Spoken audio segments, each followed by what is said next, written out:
walking in the same way as I did, and missing out the cracks in the pavement, and tutting my heel and strutting my feet. Is there anything I can do for you, dear?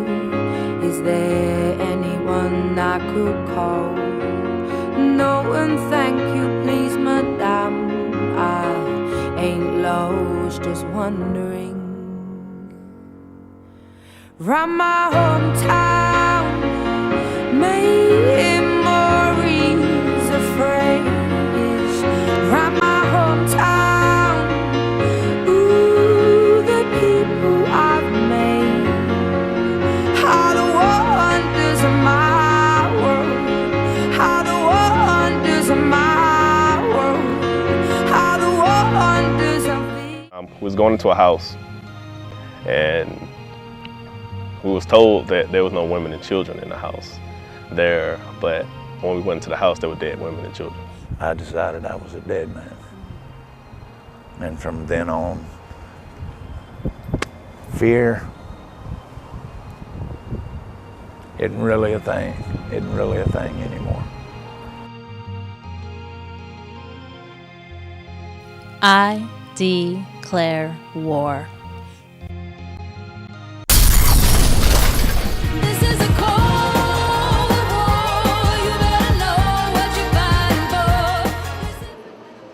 Hundreds of thousands of veterans are suffering from the effects of combat and war. Many take their lives to avoid reliving the nightmares of war, while others fight this ongoing battle daily. Meet Brian Carroll, a civilian in the U.S. Army. I was part of Chemical Corps, the United States Chemical Corps. My job was to make sure that all soldiers had their, not necessarily, it's called a gas mask, what people call it, we call it a pro mask. It's a dangerous job sometimes because you get attached to, we got attached to a cavalry and an infantry unit.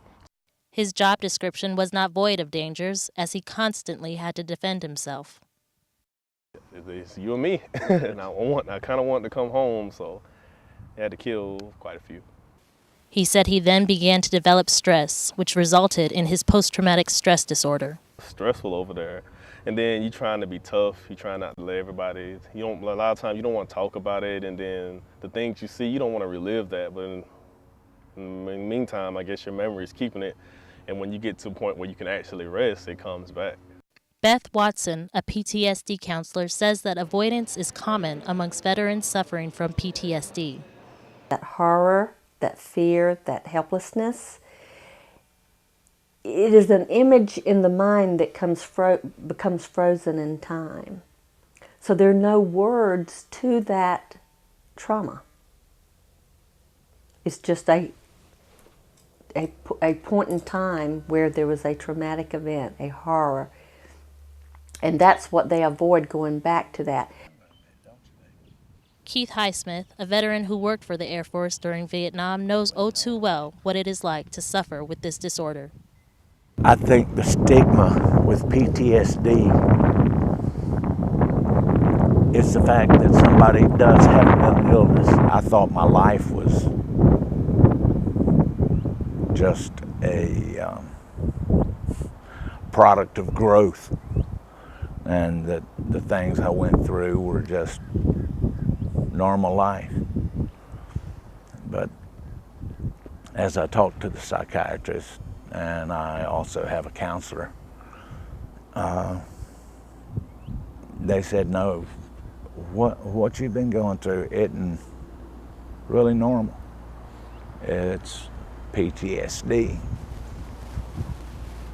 What got me started going to the counselor was I noticed an increase in my anxiety. And along with the anxiety, there was also extreme periods of depression. And so it took months and months of counseling for them to finally say it's PTSD. And I said, well, I told him I really didn't go through anything that should cause that. He said, well, you were in a war zone, weren't you? And I said, yes, but they weren't firing their rockets at me. We were out of the main fighting. My job was assembling munitions. They asked about that, and so I told them how that went on, and they were quite concerned that I had any sanity at all left. Jury's still out on that case. I knew about 2 months after I came back from deployment I had it.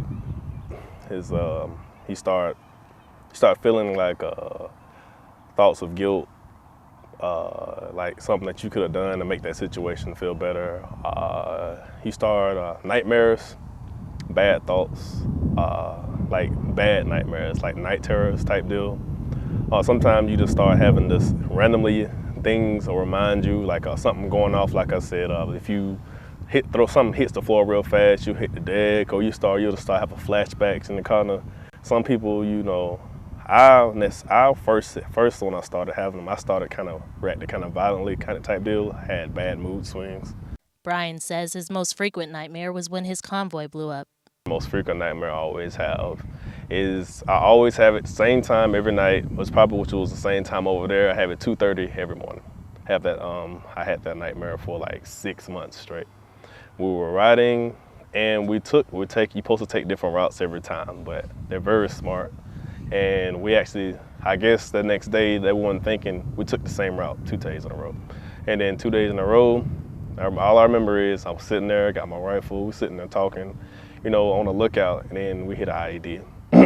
We go flying, and then we take care of what we had to take care of in the convoy. But like I lost 3 people in the Humvee with me at the same time, and then the one guy who did make it, like he died like right there in my lap in the hospital. So right when we got him in, if we got him there, maybe I say maybe 10, 20 minutes earlier, maybe, I don't know, we could have drove faster, got off faster, he probably would have made it. So he bled out. That's my nightmare. If you've never been through what I've been through, you can't understand what it was doing to me. Sometimes I don't fear people, but sometimes I'd have some errands to run. And as it got closer to time, as I got close to the door, I just would freeze up and could not open the door. I could not walk outside because inside my house was my comfort zone, my security zone. Now, when I'm like that, I'm not thinking about there's a monster out there getting ready to get me, or if I walk out, the police are gonna come and get me. They ain't got no reason to unless they want some help on something. But I've had so many times that I would just be locked in my house by my own doing. I don't mean somebody's locked me in or anything. And then I could spend a few days locked in there like that and all anxious and everything. And then it goes down into depression. And I certainly don't want to take myself out into the world when I can't control my depression, because it looks like somebody with very weak emotions. And maybe I do have weak emotions. I have a friend, his name is Terrence Ely. Me and him were both made out E5 at the same time. He had to shoot a kid. The kid he came around often, but the kid was strapped, had bombs strapped to him. Could have been maybe 11 or 12, but he had a son about 8 years old, close to that range, and he had to shoot the kid to just save us. And it didn't even save everybody, because we had a couple people die because the kid had explosives strapped to him. So, and I have other friends, like, they've lost families. They just can't get over it. They'll even they show in the movies, they think like people out there digging holes and playing with guns and stuff like that. They think that's a joke. That's real. Like, had a friend, maybe 2 or 3 months ago here on Fort Rooker's base. I had to come get him from digging holes in his yard. He was thinking we're still in Afghanistan, Iraq, still on patrol. Like, his family, they didn't want to leave him, but at least he can't see his daughter. He's considered a threat because he can't cope and he can't sleep. And I think him lacking sleep is driving him insane also. He always had a bad problem about going to sleep. And some of them, they just lost. Some of them, they just went crazy. An Army study on mental health of returning troops from Iraq found that 1 out of 8 troops returned with symptoms of PTSD. For me, it's a daily battle. I don't know from day to day how I'm going to feel tomorrow. I don't know if I'm going to be locked in my house, or if I'm going to be able to get out and associate with others. Brian says he believes he's overcome his PTSD and explains the ways he copes with it. Believing in God and just praying about it, just please, just help me out. I mean, just then understanding what I had to do was a job and not necessarily me being a murderer and things like that, and being comfortable being around my family, which helps a lot also. So, and then doing things that I want to do, like go back to school, play ball, all that good stuff. So. While Keith is still struggling with his, he's still able to see the beauty in life, and he's now realizing that he's alive. For 30 years, I lived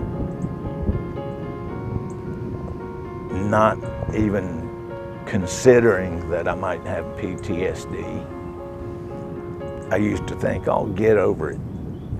You got a problem with the war is over. Get over it. But it was, my counselor said, you've lived with it latent inside of you for 30-some years. And it's been about 5 years ago now that I started realizing that I was actually alive.